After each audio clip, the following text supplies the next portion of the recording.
It is Sports Guys Talking Wrestling, a special edition of Sports Guys Talking Wrestling. Stu Myrick here, as we are 3 days away from AEW Revolution coming up this Sunday, 8 p.m. Eastern, 7 p.m. Central. You can get it in the United States on Bleacher Report or your cable satellite provider. Internationally, available via Fight TV, YouTube, PPP.com, and several other outlets. Sting's final match as he and Darby Allin defend the AEW World Tag Team titles against Matthew and Nicholas Jackson, the Young Bucks, the EVPs, whatever they want to call themselves. And so, as is customary, leading up to that pay-per-view, it is time for the media conference call with AEW CEO and GM Tony Khan. I suspect he will cover the card. He will cover some of the changes in the card. We've heard some rumblings about changes to the card due to injuries and inavailabilities, that type of thing. So I assume he will cover some of that. I'm sure we will hear questions surrounding AEW as a whole. And so, without further ado, let me send you to the AEW Revolution media conference call with AEW CEO and GM Tony Khan. Hey, Jim. Thank you very much. Hey, everybody. It's great to be with you today. I'm very excited about AEW Revolution. I think it's really cool. We're here 4 years exactly after the original Revolution to celebrate what is, I think, one of AEW's greatest events and what has become one of the great traditions in pro wrestling. Hope everybody's having a great Leap Day. I hope Leap Day William has not visited any of you, and I look forward to answering your questions now on Revolution. Thank you very much. All right, Tony, thank you very much. So let's get after it. We're going to start today with Jim Barcelone from the Miami Herald, and after Jim and Tony connect, Dominic DeAngelo from Ad Free Shows will be next. Jim, you're up. Obviously, just talking about Sting, what he's meant to everyone, and just this big event. It's AEW Revolution, but it's also AEW Sting. So just what are your thoughts of Sting and what he's meant to pro wrestling and what he's meant to AEW? It's a great question, Jim. I appreciate you leading off with that. I'm very excited about AEW Revolution, first and foremost, being Sting's last pro wrestling match and Sting's retirement. I think he's been a huge part of pro wrestling for my entire life. He's been a hero since I was very young, and when Sting came into AEW, I was so excited, and this is exactly where I hoped we would get, setting up an incredible retirement match for Sting this Sunday at Revolution pay-per-view. He's an incredible pro wrestler and an incredible man, and giving him the send-off that he deserves these last few years has been really important to me. And now having a match for the weekend with high stakes, a personal rivalry, a great story, it's going to be a tremendous show, and it's got certainly something that nobody will ever forget, and that is Sting's final wrestling match, teaming with Darby Allin versus the Young Bucks. Sting is really important to all of us in AEW. I think he's not only beloved backstage, but he's a hero to a lot of us, including myself personally. And I cannot wait for this weekend and specifically this Sunday in Greensboro for AEW Revolution.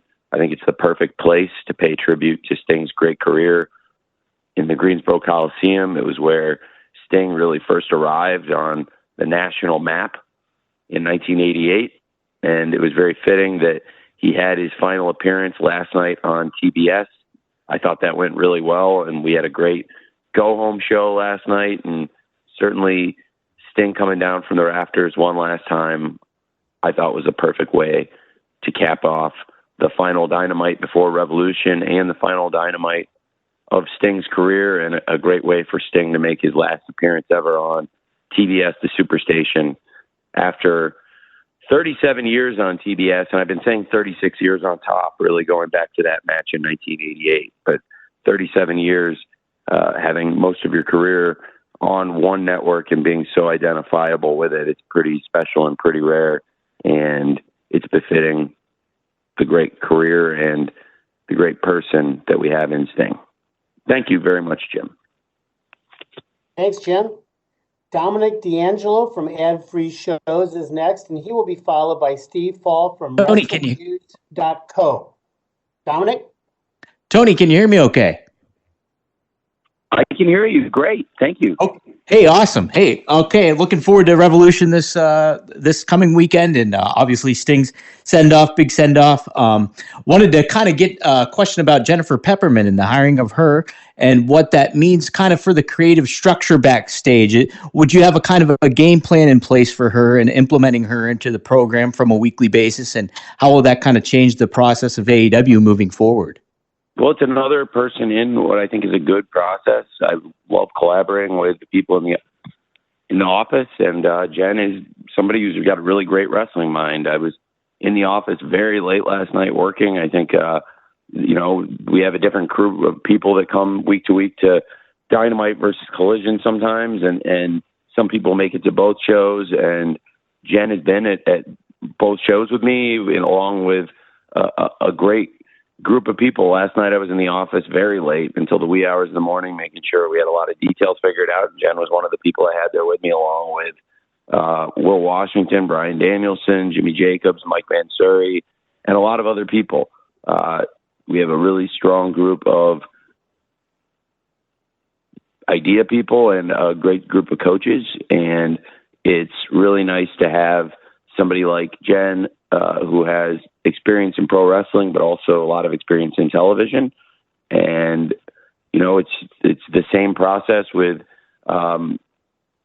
more ideas and more people added into it. And Jen's been fitting in great. A lot of the people who had worked with Jen previously had really great things to say about her. And my visits with her, I really liked her a lot. And she was very excited about what she'd seen in AEW. And, she's fitting in great, and I like working with her a lot. And so it's great to have another person with great ideas and contributing in the room. And she's learning AEW, I think, day in and day out, more and more and more. And that is tremendous. We've done a lot of shows now, and she's been doing a great job catching up on it. And I think also she brings a lot of knowledge of pro wrestling and television from outside AEW. And she's a really great person to have, I think, in that room, in that process with us. Thanks, Tom. Thanks, Dominic. Steve Fall from WrestlingNews.co is next, and Steve will be followed by Joel Torres from Contralona. Steve? Hey, Tony, thanks for taking the time to talk to us today. Happy leap day to you as well. This weekend, Revolution is taking place in North Carolina, and born and raised in North Carolina is Camille, a former NWA Women's Champion, and free agency seems to be something you're very interested in. Has AEW been talking to Camille about coming in, and possibly could she be there at Revolution this weekend? Well, Camille's a great free agent in wrestling. Never say never, but certainly Camille is somebody we've scouted, and somebody that I personally have a lot of respect for, and I've enjoyed her matches, and I've enjoyed when I've met her. So she would certainly be a great fit in AEW at any time, and certainly she's somebody we would definitely keep under consideration here. There you go, Steve. Thank you very much. Joel Torres from Contralona is next, followed by John Alba from Triller TV.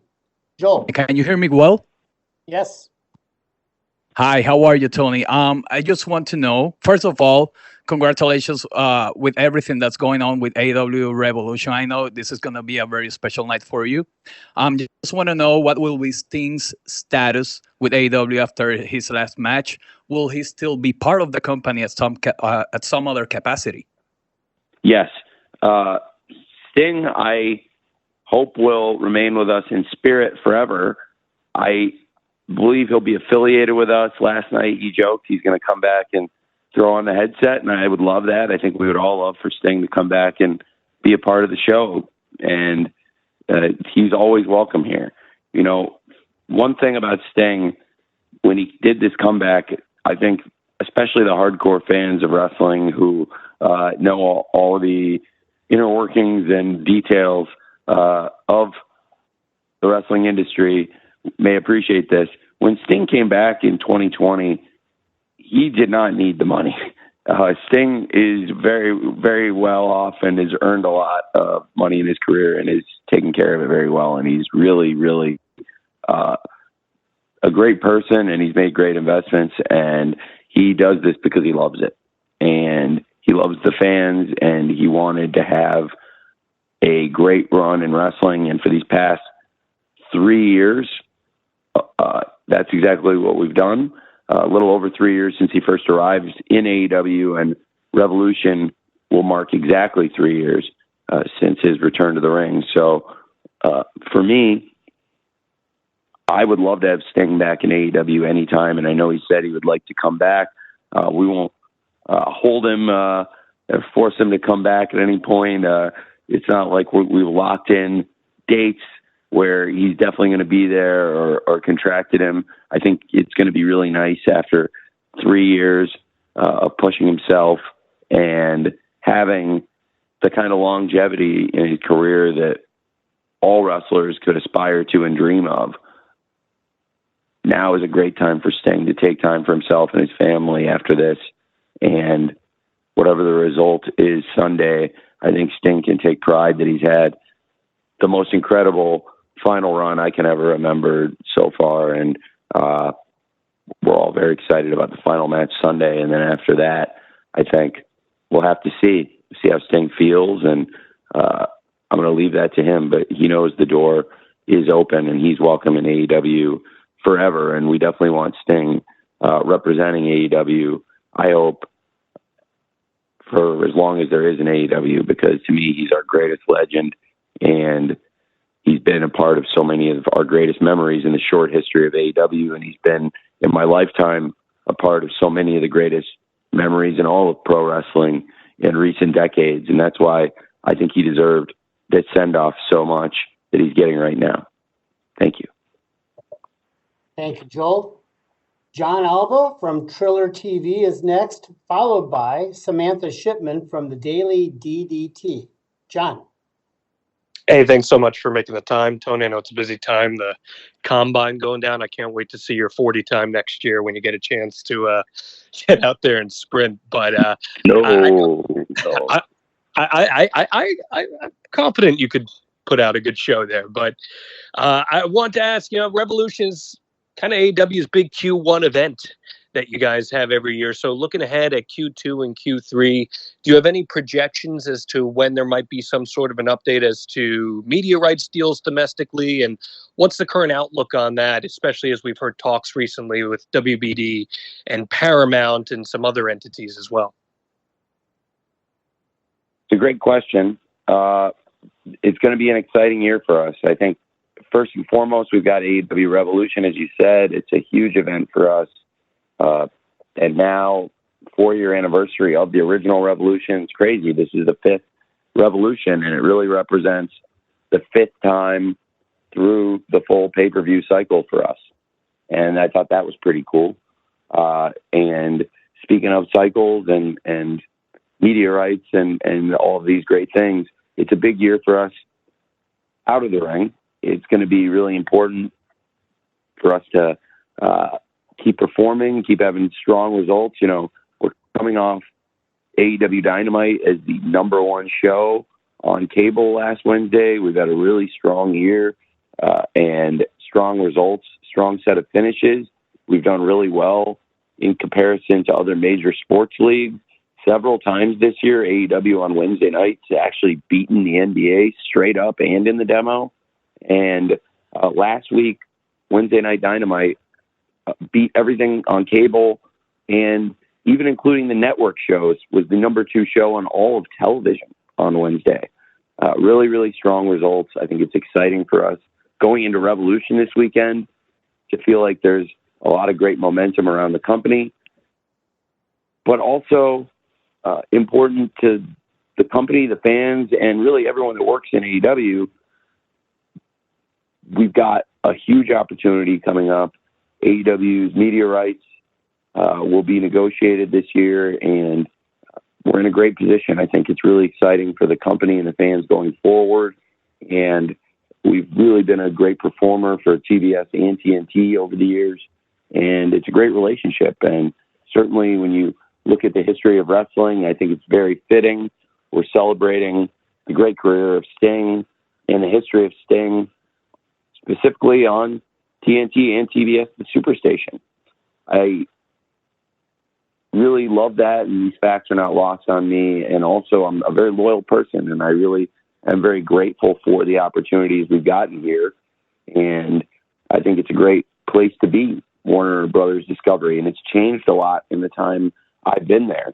You know, while we've been AEW and there's been consistency, and I've been at every show, and, you know, the management has not changed wholesale. You know, there's been effectively consistency within the management of AEW, and there's been a lot of changes in Warner Brothers Discovery in these years. And right now, I think changes for AEW have been for the better. We've been able to expand our programming. It was under this administration led by David Zasloff and Bruce Campbell and the great team there where they've expanded. And it was under Warner Brothers Discovery and under the TV networks led by Kathleen Finch and Jason Sarlanis, where they gave us this great opportunity, expanding the AEW weekly programming from 3 hours to 5 hours, adding to the original scope of our deal that consisted of 2 hours of AEW Dynamite plus AEW Rampage, and adding in Collision. Some of the best wrestling matches, some of the best moments, and some of the best shows in all of wrestling in the past year have been on Collision. The show has brought in new audience and has given TNT a lift on Saturdays, and it's really given us a boost too. It's made it possible to do all kinds of new things, including with 5 hours, much easier and much more accessible to put on something such as the Continental Classic, which is one of my favorite things we've ever done in AEW, and still offering the great stories, still having the great matches outside the tournament, and being able to then step out of the tournament and do something as special as building the Sting's final match in these recent months. It's very, very cool, and the opportunities have only grown and expanded under this management at Warner Brothers Discovery. So it's a great relationship that's only gotten better and better with the new management, and I'm very optimistic about this year for AEW. And to be honest, looking forward, there's a lot to look forward to this year. There's a lot of really exciting things coming.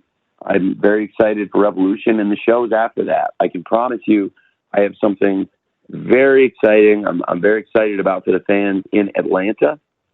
And, of course, people are buzzing about big business in Boston with good reason.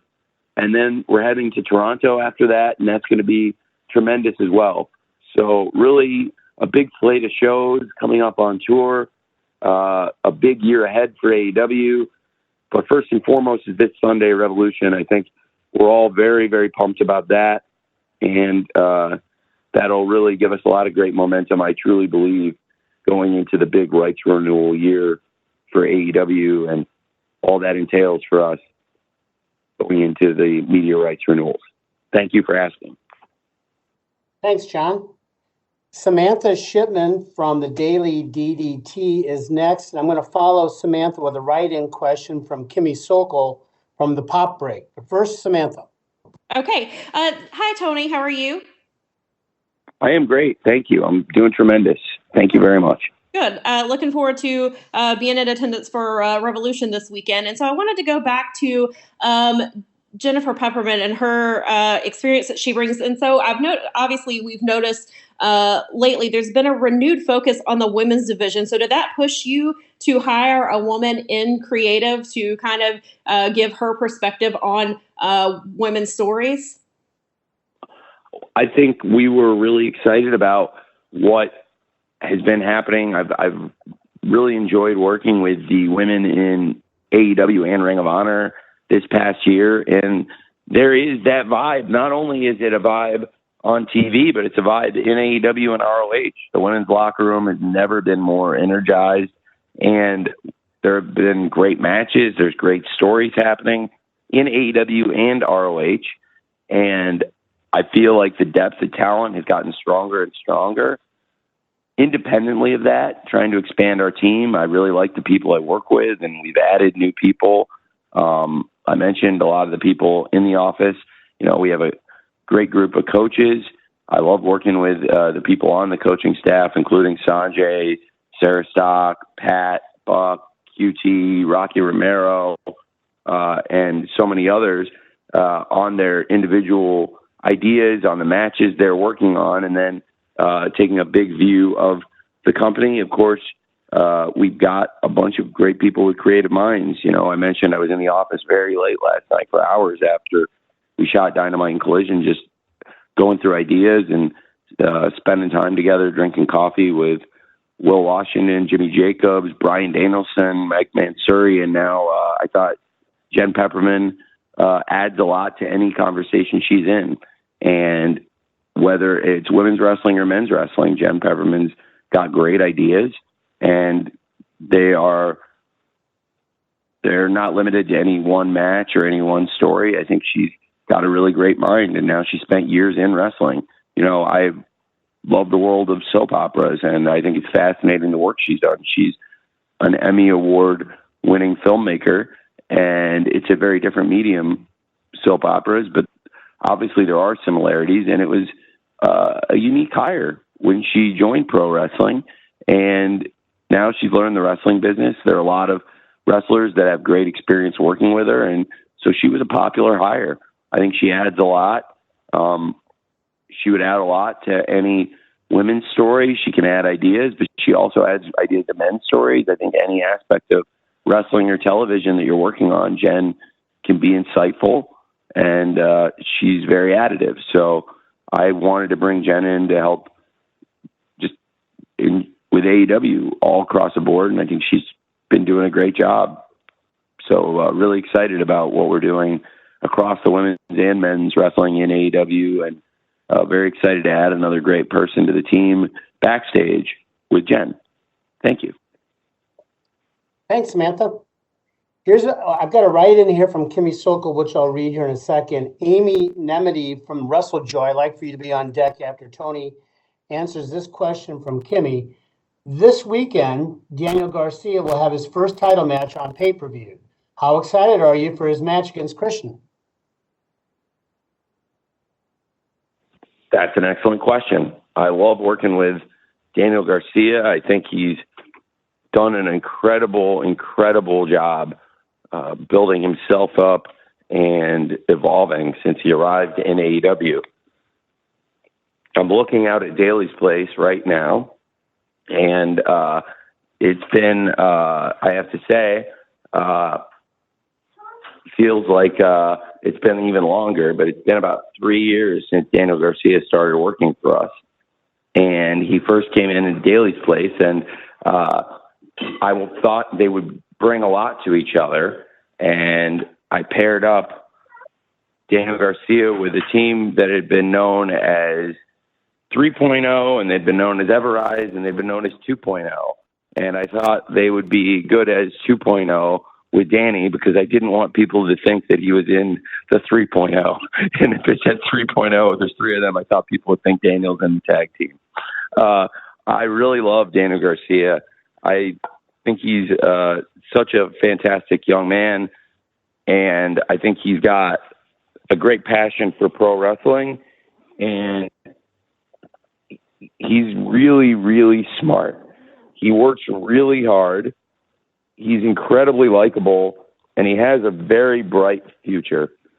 I think the sky's the limit for Daniel Garcia, and what's really cool is if you look each year in AEW, he's evolved and gotten better.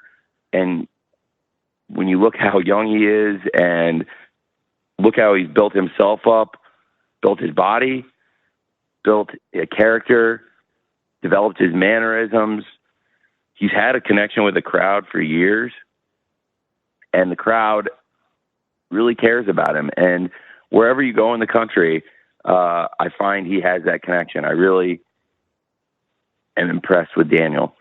And it's funny, we were in Huntsville last night, and I mentioned I stayed late after just to kick ideas around and brainstorm and hear out anybody who had any thoughts or anything we could work with. And I was telling a group of people, like I said, late at night, I think you had, like I mentioned, Brian Danielson, Will Washington, Jen Pepperman, Jimmy Jacobs, Pat Buck, and a number of people stuck around. And I was telling people, we did this house show here, and I think it's a funny memory. We had been in Huntsville, Alabama for a House Rules, and the main event was Daddy Magic and Daniel Garcia versus Orange Cassidy and Darby Allin. And I remember the fans in Huntsville started chanting, "You're a wrestler," at Daniel Garcia on a house show.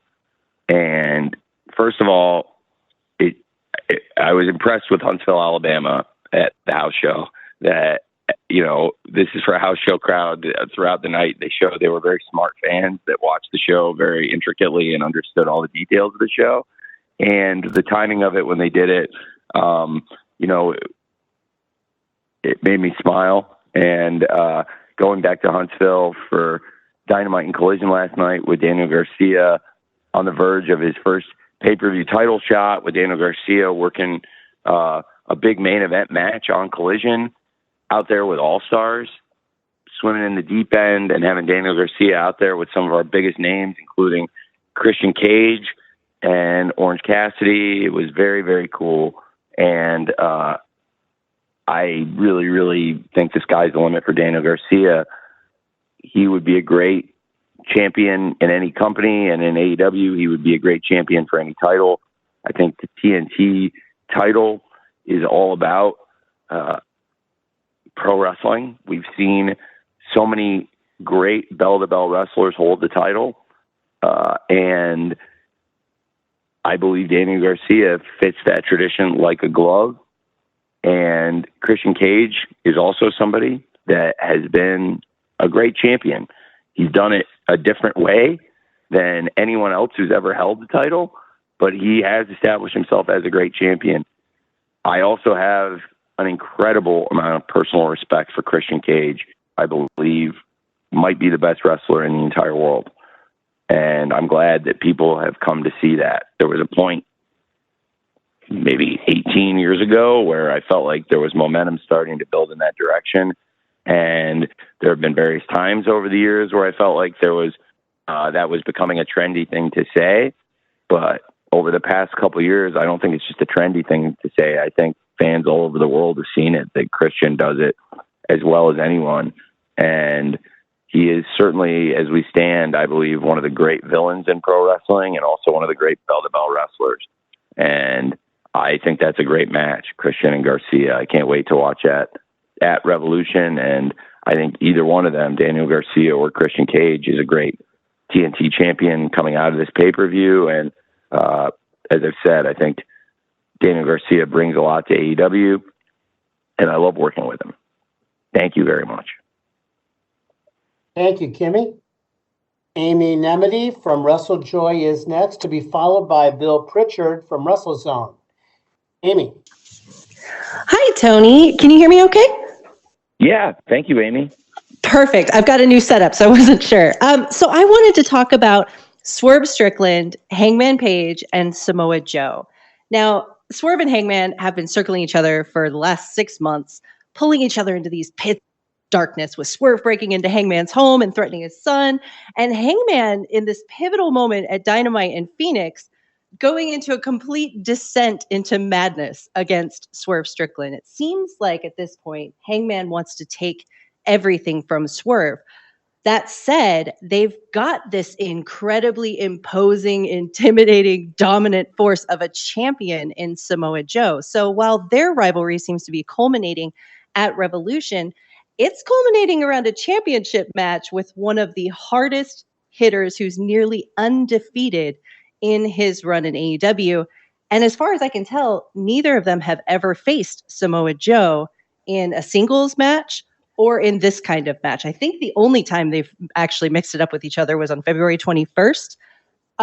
So I wanted to know if you could talk about the stakes of this match, the odds for Joe, Hangman, and Swerve going into this match, and how this all came together as they clash at Revolution. It's a great match. I'm really excited about all three wrestlers. They're all at the top of the profession, and that's why it's a great world title match. It's hard to pick a number one contender when you have two great wrestlers that are red hot and a rivalry that's so red hot and frankly evenly matched, like Hangman Page and Swerve Strickland. We've seen Hangman's, as we said, descent into madness a bit, and Hangman playing mind games now, and Swerve pushed Hangman too far, possibly. But the fans have really come to love Swerve, and Swerve's red hot. It's a really exciting time for him, and it's been fascinating to watch the change in those two great wrestlers. We've established two great number one contenders, and we have the most professional, the most dominant, the most the most high quality champion you could have ever hoped to ask for in Samoa Joe. And we're very fortunate to have a great world champion like Samoa Joe. And what we have right now is this exciting three-way picture that has been built up for weeks and weeks. It's been tremendous television, I think, watching Swerve and Hangman trying to outdo each other and seeing how personal the hatred between them is, while Samoa Joe has established himself as this fantastic world champion. So far, AEW has been on a really hot run in recent months. Since the start of 2024, and I think we ended on a great note with the Continental Classic and a lot of the great things we did to end 2023. And going into 2024, I felt like we had a lot of positive momentum. And Samoa Joe walking into the new year as a world champion has been fantastic. And now, as you said, it's this first time match, first time encounter, first time Hangman or Swerve has had a chance to challenge Samoa Joe for the championship, or even really get into that kind of a singles match type situation with Samoa Joe. As you mentioned, the first time they were all out there together for a match was that 6-man tag match, that trios match that was really exciting and put us on this path to Revolution. I think it's a great world title match. There's so many exciting things to look forward to on Sunday's pay-per-view, and certainly one of the top matches I'm looking forward to is the three-way championship bout, Samoa Joe versus Hangman Page versus Swerve Strickland. Should be a great show, and I think that's going to be a great match. Thank you very much. Thank you very much, Amy. Bill Pritchard from WrestleZone is next. Paul Berry is on deck from Newsweek. Bill? Hi, Tony. How are you? Hey, Bill. Doing great. How are you, man? Doing good. So I wanted to ask about the Meat Madness match being pulled from the card. I know last night you said that you were dealing with some injuries and you were putting the match on ice, but 3 of the advertised names are in the new Scramble match. So I was wondering if you could talk about how big the original match was supposed to be, or if you could talk about some of the injuries that you're dealing with in that match. Yeah, absolutely. Absolutely. I first thought of the Meat Madness match, and I'm glad you asked. I first thought of the Meat Madness match and that it would be something really fun for the fans based on the fan feedback and something the fans brought to the show. I think it's one of the great things about AEW is I try to listen to the fans, and if I'm not hearing you as the fans, then I'll keep listening, and sooner or later you're going to get through to me. You can always believe that. And I'm always trying to listen to what the fans are saying, and certainly, literally, the fans were telling us during All Out, which, this past year's All Out was one of the best shows we've ever done in AEW, and is considered an all-time great pay-per-view. And there were a lot of great moments throughout the show, different moments, special moments. And one great thing about the card was Miro versus Powerhouse Hobbs. and the reaction they got. And it exemplified the spirit of that card. People weren't sure what to expect going into AEW All Out. It was the first year we had done All In and All Out, and the card really delivered and ended up being a tremendous show. And everyone who came to the show or ordered it, the feedback was overwhelmingly positive, and it was one of the best reviewed wrestling shows of the year and one of the best reviewed shows we've ever had. And one of the great moments on the show was Miro versus Powerhouse Hobbs and the meat chants from Chicago. I don't think these were just isolated to Chicago. Then we went on the road, and in other big man matches, we had them. So we had Meat Forever chants during Miro versus Hobbs at All Out. And then we had a great match on Collision. I think it was in December. And it was Brian Cage versus Keith Lee. And it was on a really strong episode of the show. I believe it was around the Continental Classic. And this was a great show that had lots of good matches on it. And then also a match outside of the tournament, big men, Keith Lee versus Brian Cage. And the crowd really enjoyed that. Now, I wanted to put a lot of the big wrestlers and get the crowd fired up for a multi-man scramble, a Meat Madness match. And I think the crowd would enjoy it and would be a lot of fun. But some of the wrestlers I was hoping to use, including some of the wrestlers I just named, who were the Miro versus Hobbs chant and the Keith Lee versus Brian Cage. Right now, they're two great wrestlers in AEW. Just an example, Miro and Keith Lee are both out. Neither one is available. And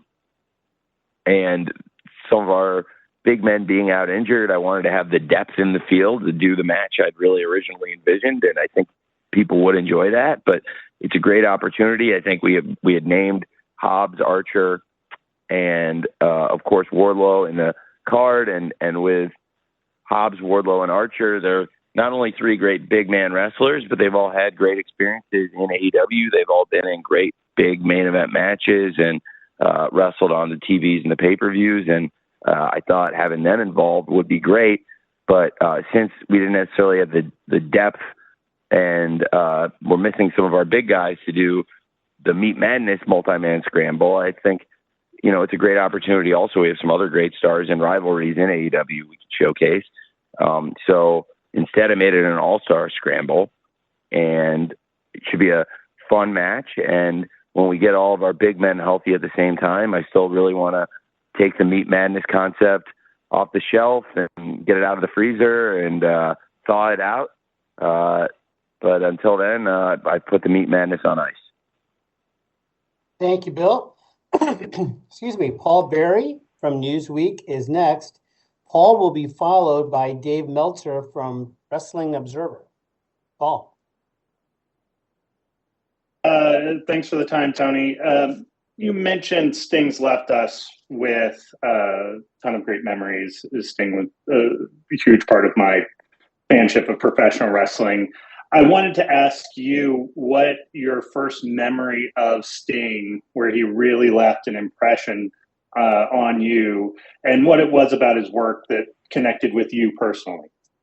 The first WCW show, thank you for the question. The first WCW show I ever saw was Super Brawl 1. And my parents made dinner, I believe it was a Sunday night, and it was in the middle of 1991, and I was 8 years old. And the first match I actually flipped on was Dustin Rhodes versus Terry Taylor. And I had seen Dustin Rhodes before wrestling on TV, and I'd grown up watching the WWF until for the first few months, and then started to expand and watch other wrestling. And so when I was 8 years old, the first WCW show I ever saw was Super Brawl 1. And the match I had really been looking forward to on the show, from reading magazines and reading about the people in the match, was the Steiner brothers versus Lex Luger and Sting. And Sting, Lex Luger, and Ric Flair got tons of write-ups in the wrestling magazines that I would read in the supermarket, but I hadn't seen them yet. And I was pretty articulate on the satellite when I was a kid and proficient at finding just about anything. So I was able to find Super Brawl 1 and find a stream of that. And then I was so excited when they showed, and if you've seen Super Brawl 1 and you remember the Steiners versus Sting and Lex Luger, you might remember there was a video right before the match with an instrumental song playing, showing highlights of Sting and Lex and the Steiners. And then they went out there and had something unlike I'd seen, which was this like really hard-hitting babyface tag match, and it was one of the best matches in 1991, I think, and it left a lasting impression on me, and it was Sting and Lex Luger versus the Steiner brothers, and I wanted to see more of all four, and in particular Sting. And then later that year, there was, of course, a Clash of the Champions show that was one of my favorite shows. It featured Sting versus Rick Rude, and Arn Anderson and Larry Zbyszko versus Dustin Rhodes, and a replacement mystery partner. Barry Windham was out injured, and the replacement mystery partner was Ricky the Dragon Steamboat. Then I remember, I've said this to Sting before, my sister's 4th birthday, when I was 9 years old. At my sister's 4th birthday, I was really getting yelled at and pulled away to go spend more time at the celebration of my sister's birthday and not watching the Sting and Ricky Steamboat versus Rick Rude and Steve Austin match on TBS on the Clash of the Champions on January 21st, 1991.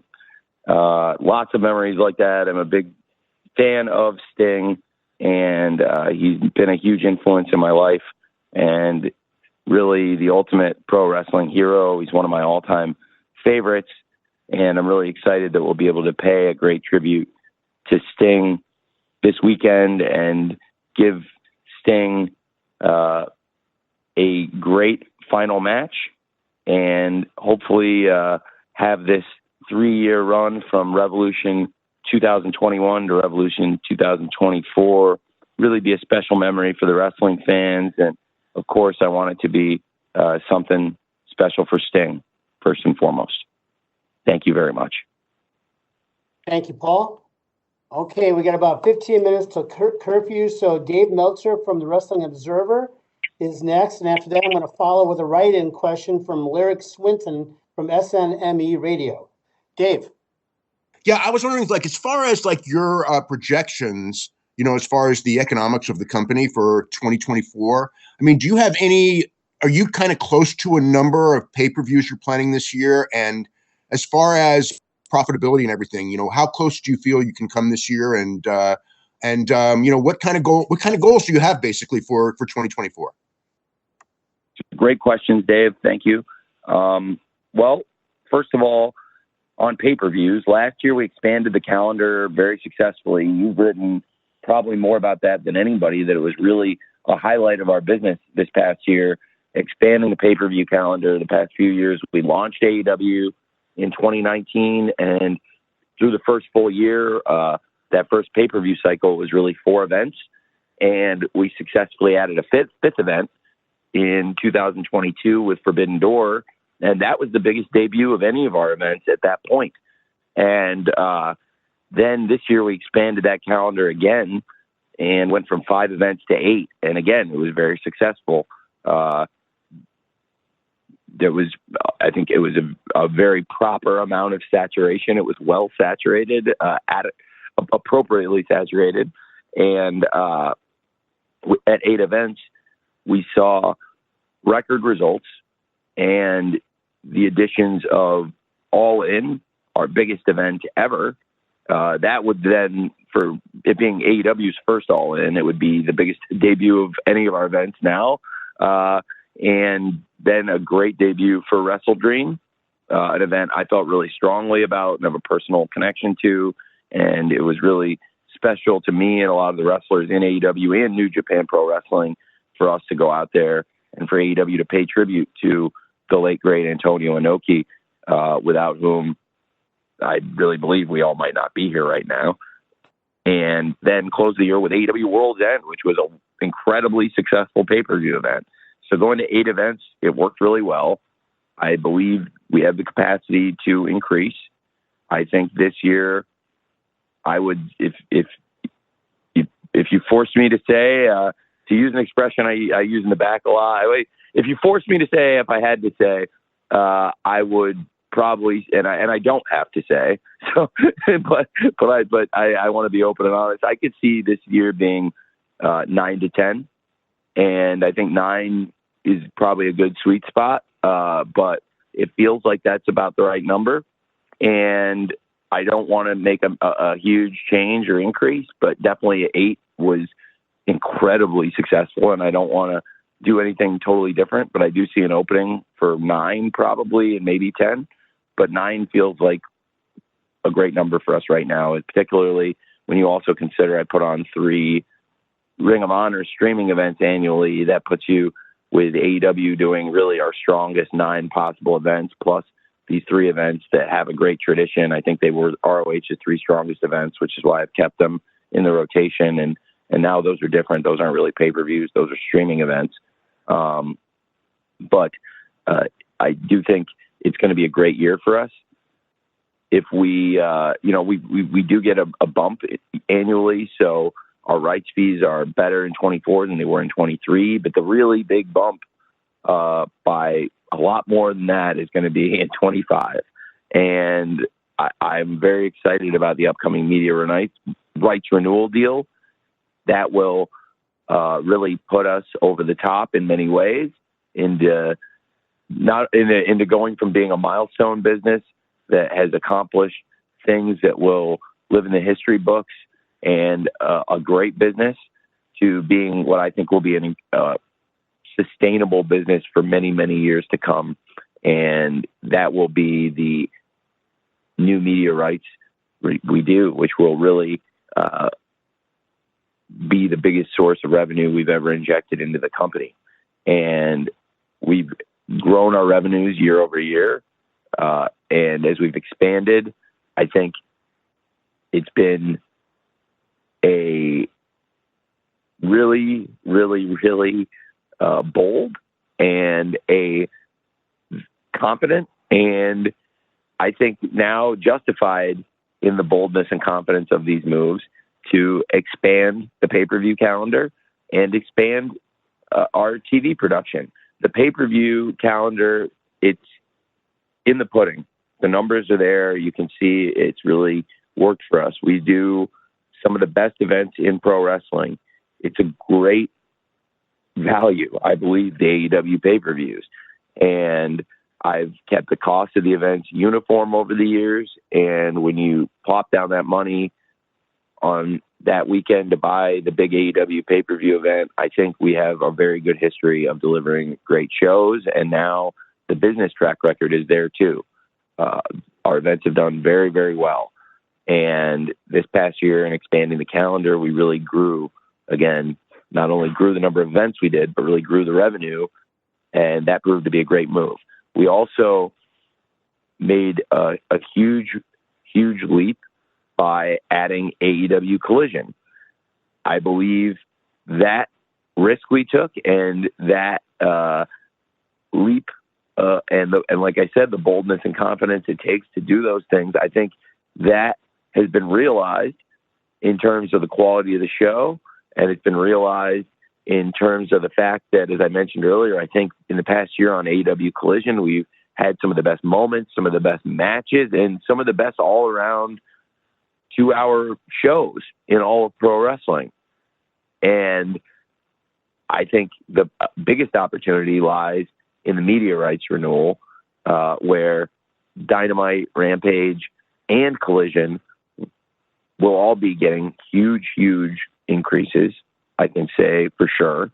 And now going into that and having, like I said, that confidence, I think 25 is going to go down as the year where AEW really took the leap from being a startup company to being the established challenger player in pro wrestling for decades to come, and establishing all that in basically 5 years. That was the 5-year plan. And sitting here in the same place where we started it 5 years ago in Jacksonville, Florida, and being here in the same office looking at Daly's place right now. It's really, really exciting, and it's really rewarding to look back at that. So, yeah, I think that media rights renewal coming up, that's going to be the key thing on the TV side and on the pay-per-view side. Most of the expansion has happened, and it's been successful. And now, I think it's like with a pizza. Like, we found most of the places we're going to put the cheese in the pizza. It'll be years before they find more places to put cheese in a pizza. But so I'm not going to try to stuff a lot more cheese in it. But I do think pay-per-view wise, we've kind of found a good place. But I think also by expanding, it's really helped us. So thank you. As you can tell, I love talking about the business side of it too. Almost as much as I love talking about the wrestling side of it and having Sting's retirement match at the Greensboro Coliseum on Sunday. So thank you, Dave. Thanks, Dave. So we're going to finish with a write-in from Lyric Swinton from SNME Radio. And if there's time, Brandon Thurston from WrestleNomics. So Tony, the question from Lyric is, we've seen a big renewed focus on the women's division as of late, including the impending AEW Big Business. So can we expect to see a women's Face of the Revolution match or possibly a women's Continental Classic tournament? These are great questions. I think we're building that depth in the division and getting to where we're having better and more consistent matches. It took us years and years as a company to get to where we were able to have the Continental Classic, because the quality of the wrestling and the depth of the wrestling has gotten to, I think, an all-time high on the men's side. Now on the women's side, it's really taken that lead too. So it's about having the consistency of the matches and the quality of the wrestling week to week and that consistency. And I think we've been getting better and better there. So we're taking great steps. Very excited about some of the great matches we've had on TV lately and some of the great wrestlers. I think Chris Statlander and Sky Blue last night was an excellent match. And I thought that really on Rampage, a very underrated match was Anna Jay versus Mariah May last week. I think we've got a great match coming up with Rio versus Trish Adora. And there's a lot of great things happening in the AEW women's division and in the ROH women's division. We have a great world champion in Athena. Athena continues to deliver on ROH, great matches, and a great tournament field and exciting matches happening right now in the ROH women's TV title tournament. I think when the consistency is there, where we can put out good matches week to week to week, I would love to be able to expand those match types and try that in the women's division, which is getting better and better each week. And I think everyone's seeing that. And just based on the questions I'm getting, basically every question is acknowledged. The matches and the shows around the women's division have gotten better and better. So it's really exciting times there. And for all of us in AEW, a lot of exciting things happening for everyone, and definitely for the women's division in AEW and ROH right now. Thank you, Lyric. Okay, with 3 minutes to go, the final question and the time for the answer will be Brandon Thurston from WrestleNomics. Brandon? I'm wondering if you could tell us who the members are of AEW's discipline committee, and do those members have experience in how to handle sexual misconduct claims if they come up? That's a great question. We have trained professionals on the discipline committee, including 2 attorneys and Brian Danielson. And Brian, they're different backgrounds, and that's the idea, to have people from different backgrounds and different experiences in wrestling, which is certainly its own unique business with its own unique set of challenges. And I think I want people that have common goals for the company and for the well-being of the wrestlers, and also people that share high integrity. And the attorneys that I chose and Brian Danielson, I think that's a really strong group of people, and they would be looking out against all misconduct claims. And we've tried to train them up to do their best, I think, to really, whatever the situation is in terms of misconduct, to do whatever it takes to ensure the well-being of the wrestlers, which is first and foremost here above everything else. Thank you, Brandon. Yeah, thanks, Brandon. And that'll do it for today. Tony, do you have any closing thoughts? Yeah, this one is very special to me. I think it's the most special event in the history of AEW for me personally, and it's the first time for me it's ever felt so personal to have Sting's last match and have it be in AEW, and to have, that's amazing to begin with. But now, having spent over 3 years with Sting and having Sting wrestling in AEW regularly for these past few years, and getting to know Sting and getting to know Steve behind the paint, he's an incredible person, and he's one of the all-time greatest wrestlers, and we're a young wrestling company, AEW. I think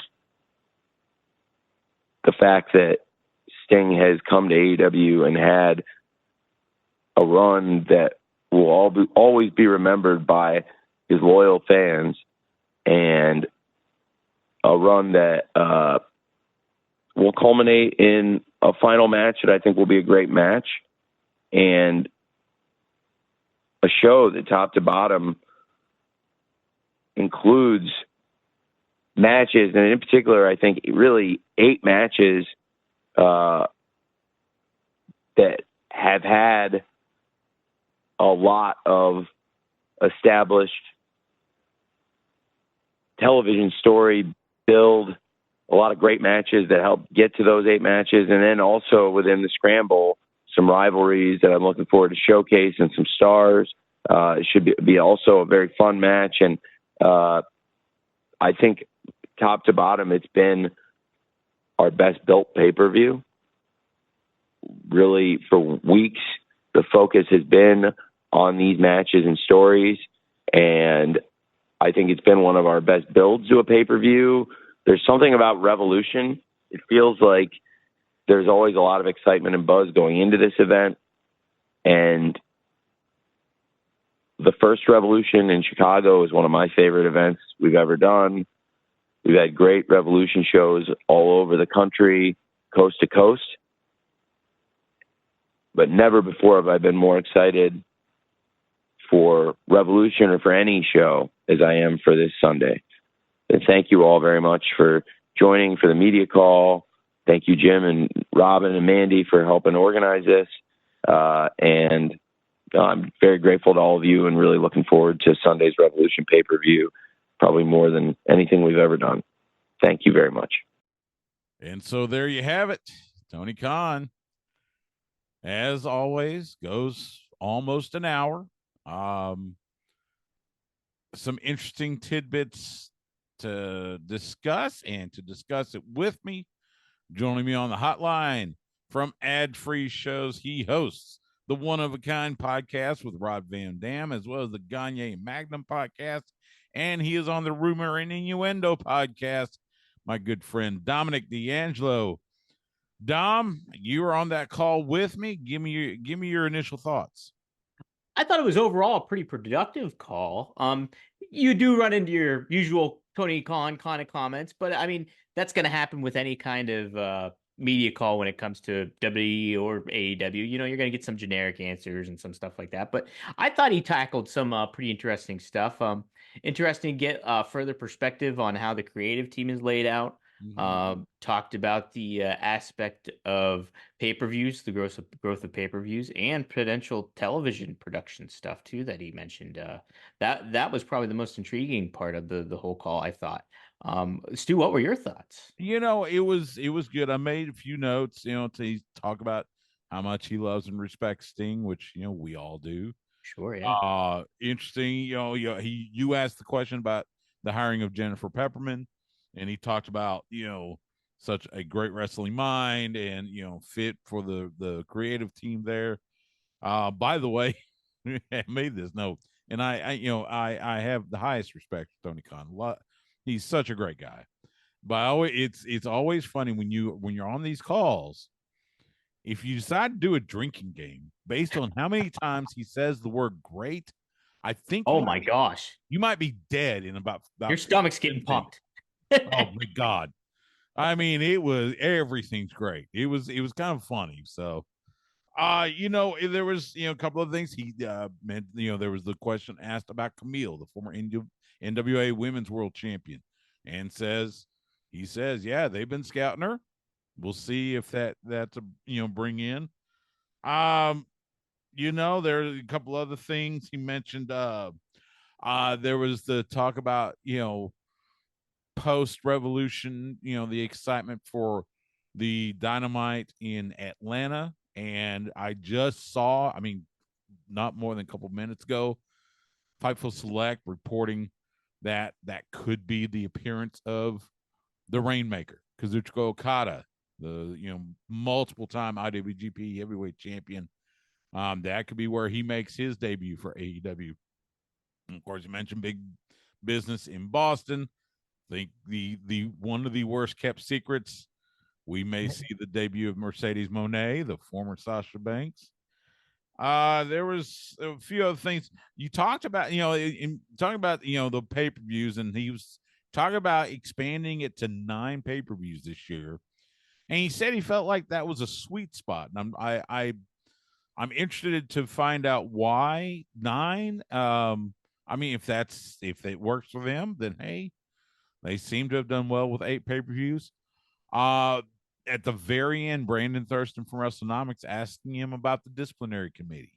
Mm-hmm. That was interesting that it was basically, from the way it sounds, it's 2 attorneys and Bryan Danielson.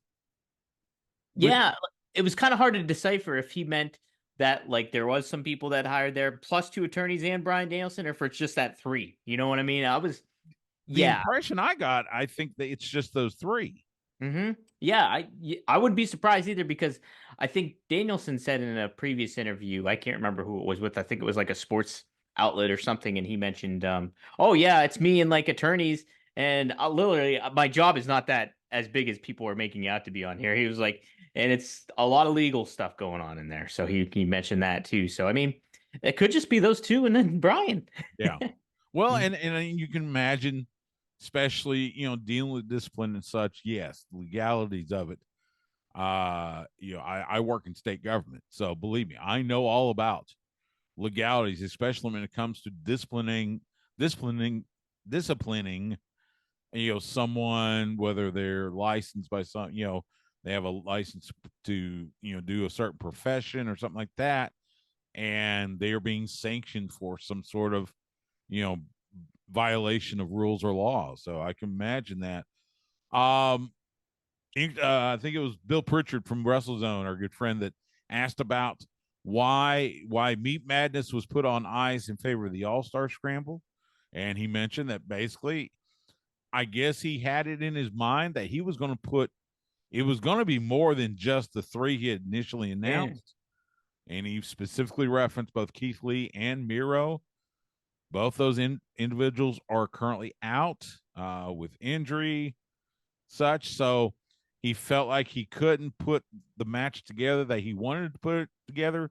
So he has, as he liked to say, put it on ice in favor of this All-Star Scramble, which that's fine. And if he said he wants to do this Meat Madness match, but he wants to do it when he has the right people available, which makes total sense. So I get that. All in all, it's what we expect from Tony Khan. Mm-hmm. Yeah, I agree. I really wanted to know more about Jennifer Peppermint and her position there. And I was kind of hoping that she would seem to wield a little bit more power than just being another member on the team, it seemed. I almost wanted to think that she was going to be like kind of a filter, ultimately to go into channel into Tony Khan to make the final decision. So you have a writing team, you have Jennifer Peppermint, they kind of all pitch anything. Jennifer's the mind that formulates it all together, kind of makes it make sense from every show to every show. That's Collision, that's Rampage, that's Dynamite, that's the pay-per-views. Kind of makes that all cohesive. And then Tony ultimately obviously has the final say. I was kind of hoping he would give more little detail into that, but from how it sounded, maybe Stu, maybe you can add a different perspective. It sounded like it's an all across the board, like hodgepodge of opinions and ideas and stuff like that, and then it all gets formulated together maybe as a team instead of through a filter system. I think I was kind of thinking it could be what you were just saying, maybe even a little bit more, where maybe she did some of the heavy lifting when it comes to the creative process, where that way Tony can, because Tony Khan has spread himself pretty thin between AEW, Ring of Honor, the Jaguars, Fulham FC. He's got a lot of hats, and you were kind of looking at this hire of Peppermint as maybe this is someone that he can kind of hand some stuff off to her, right? Understanding that she has been successful not only in wrestling, of course, former writer for WWE, but also has worked in television, has worked in soap operas. And for the longest time, pro wrestling has been compared to soap operas. Yeah. So it made sense. It does sound like it is I guess a collaborative effort with several people. Of course, he mentioned Jimmy Jacobs, Christopher Daniels, and several others. In fact, I saw Jimmy Jacob backstage when AEW was here in the Austin area. I said hi to him in passing. We'd only met each other like once or twice in the past. He came in for an independent date. But it sounds like maybe a little more collaborative effort now, especially with Jennifer Peppermint on board. We'll see what it leads to. She's only been on the job for what, a month, maybe less. Yeah. So we'll see what it leads to. I hope it's not like too many cooks in the kitchen in comparison to like, hey, let's all work together and get this done and have this solid concrete plan moving forward. Because AW programming, ultimately, I think it's still engaging as a wrestling product, but there's a lot of stuff that needs to be tweaked, I think, too, when it comes to that. And I was really hoping Peppermint would be the first big step forward into doing that. It's going to be a wait and see kind of aspect of it. I just don't want to be too many cooks in the kitchen, so to speak. Yeah, I agree. I think that it's and I think it's one of those things where Tony may have also realized that, look, he wants to compete with WWE, and I get it. WWE is as hot as it has been in decades, and I think in order to do that, he's got to do a little bit of what they're doing. And that's where Jennifer Peppermint comes in. And like we were talking about, I think if they can find a way to do, have a collaborative effort, like you said, don't have too many cooks in the kitchen, I think they can make that step. So we'll see. And maybe tie up some of, we see the matches and they're great matches, but there's some where you'll go, why? Yeah, why is that there? Why was that not promoted ahead of time? Exactly. A lot of certain things. Yeah. Yeah. So hopefully maybe she can tie up some of those in. So yeah. Anything else that stood out to you in the media call? I think as far as let me think here. I like the aspect of them really, and this kind of coincides with Jennifer Peppermint, but the more implementation and thought process maybe when it's coming towards the women's division a little bit more. I know AEW has been heavily criticized in regards to how that's handled on a weekly basis a lot of the times, and you're getting some new talents in there. So I think that could be a promising aspect of it moving forward. Again, it's kind of wait and see. This whole thing, obviously the talk about Sting and stuff like that, I thought, even Tony giving his personal own thought about what his best memory of Sting was and stuff like that when it came to his history as a fan and stuff like that. I found that to be kind of intriguing. And like just a nod to the history of the business. And yeah, it is kind of like, I don't know, it's just an ultimate overall bittersweet vibe because this is the sayonara of Sting. And so it's like, you kind of have that going into the media call here. I think Tony kind of exuded a little bit of that too. And then obviously once the pay-per-view hits, the reality is going to set in. Hey, this is it for Sting. And, so I think those are two other takeaways I took from it. How about you, Stu? What else did you think? That was pretty much it. Obviously the high regard for Sting, and I copy that sentiment. I think that this media call, more than others, centered more on the pay-per-view. Yeah, we had talk about media rights, and he's excited about 2025. What the media rights are going to bear out. And again, wait and see. He's excited about what's coming up in the next few weeks between Atlanta and Boston and such. So I think there is reason for optimism with AEW, reason to be excited about growth in AEW, and we will see how that turns out. I know you got podcasts to get ready for. Before I let you go, I want to ask you, what's your first memory of watching Sting? Oh, wow, that's a great one, man. So he was on my radar. I had a friend in school named Bob Butterfuss, and he was really into wrestling, like super into wrestling, like a savant almost of it, like where he would be able to name stuff, photographic memory type thing. And I was casual fan and stuff like that. Hey, I liked Razor Ramon. I liked a lot of WWF stuff, but he really put Sting on my radar as like, hey, this is a WCW, an alternate product, and obviously this is all before NWO or anything like that.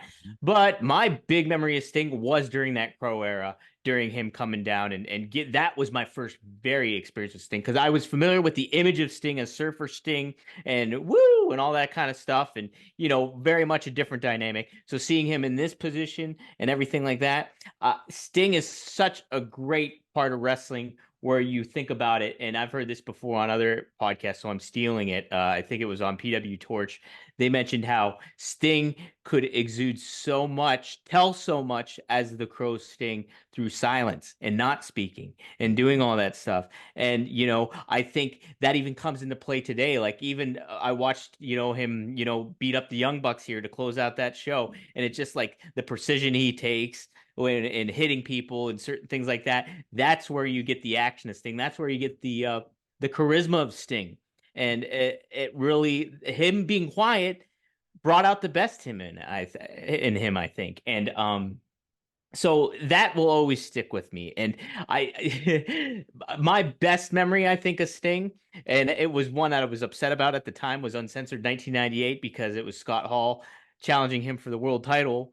And I was watching it on the squiggly lines, like pay-per-view. So I didn't buy the pay-per-view. I was just a kid watching on the squiggly lines, hearing it, not seeing it.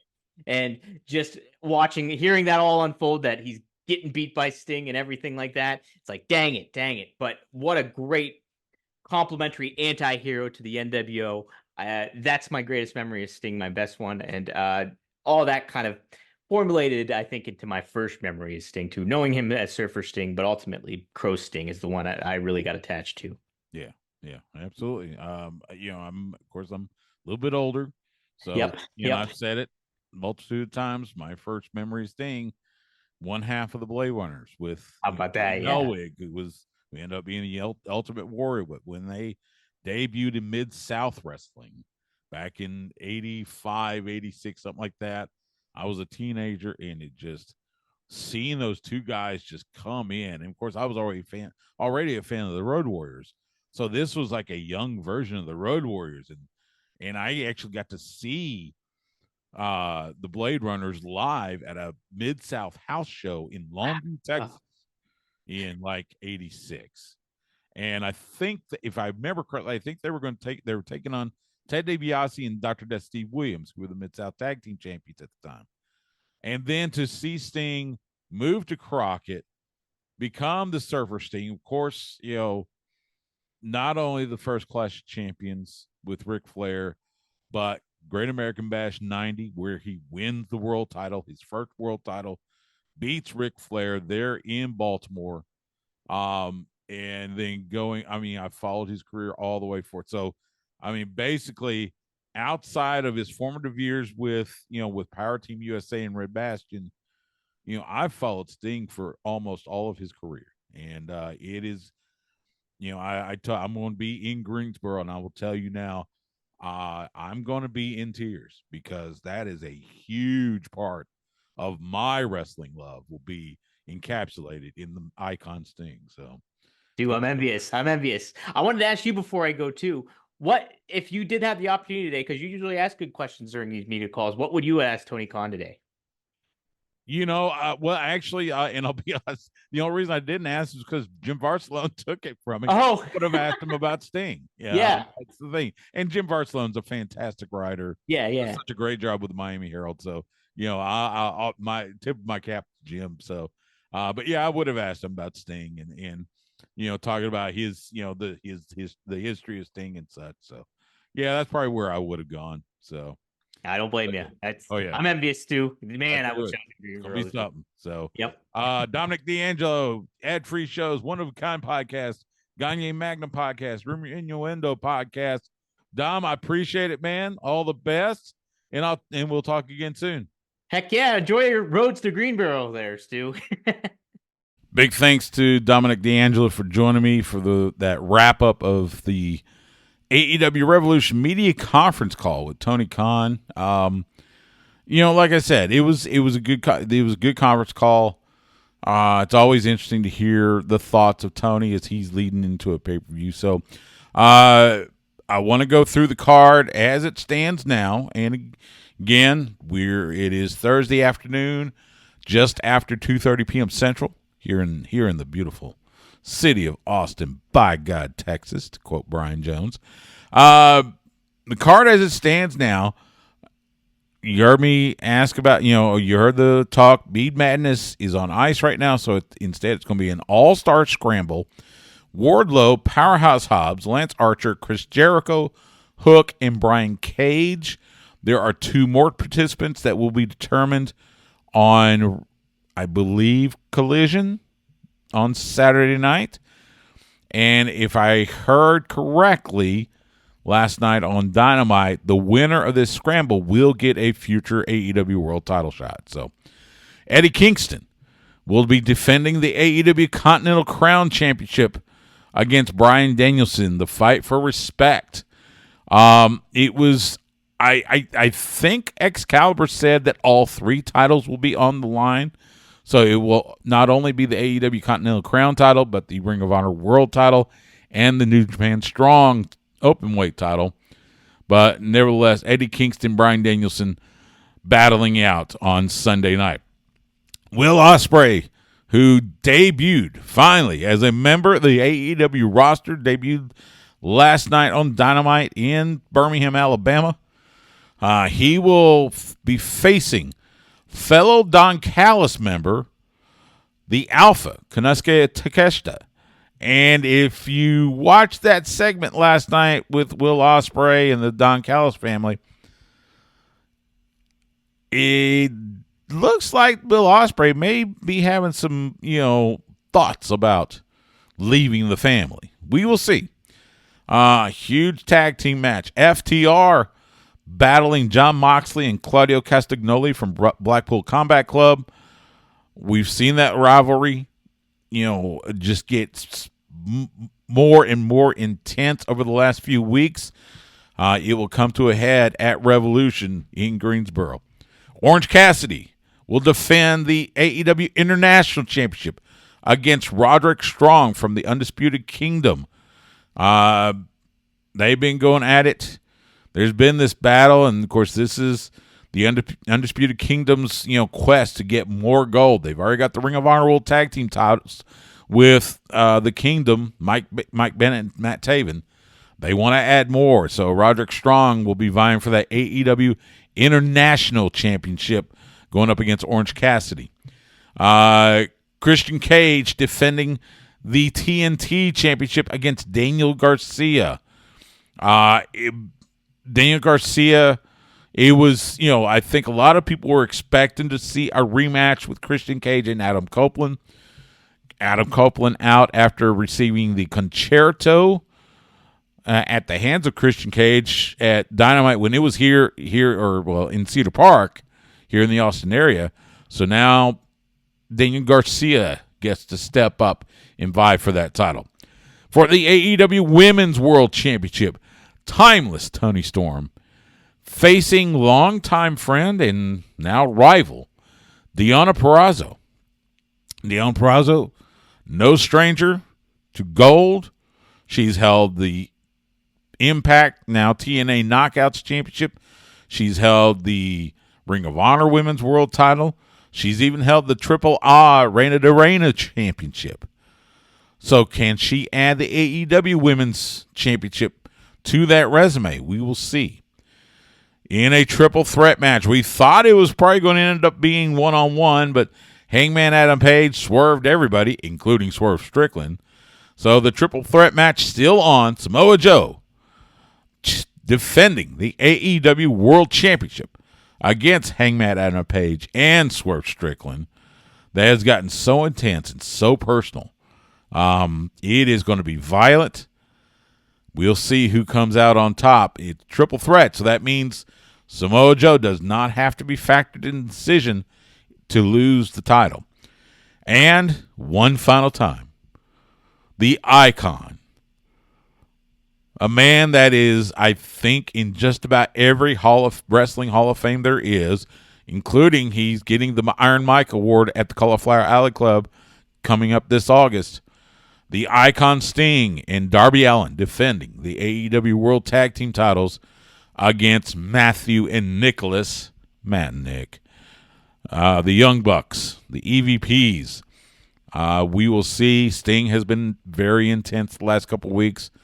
It was a sight to see him coming down from the rafters last night on Dynamite and battling the Young Bucks. Ric Flair, of course, the Nature Boy by his side. We've said it last couple weeks. No matter the outcome, there's not going to be a dry eye in the Greensboro Coliseum when the bell rings to end that match, to cap off a 40-year career that is, it would be really hard to match the success that Sting has had in the wrestling business. Multiple world titles, period, and just an icon and a hero to all. So that will be a big one. I think, if I remember, the latest betting odds I saw from Bet Online, I believe Roderick Strong and the Young Bucks are favored to win their title matches, while everybody else is favored to retain. So we shall see. It is AEW Revolution coming up this Sunday, 8 p.m. Eastern, 7 p.m. Central. If you're in the United States, get it on Bleacher Report or traditional cable satellite providers. If you're outside of the United States, Fight TV, YouTube, PPB.com, several other options, and it will be coming from the historic Greensboro Coliseum, Greensboro, North Carolina, where Sting was introduced to the world with that 45-minute time limit draw with Ric Flair, the very first Clash of Champions. So, as I mentioned, I will be at the Greensboro Coliseum. I'll be there to witness everything. I'll bring you a recap next week on Sports Guys Talking Wrestling, so make sure you tune in for that. But for now, I'm Stu Meyer. Thanks so much for joining me, and I will see you at the matches.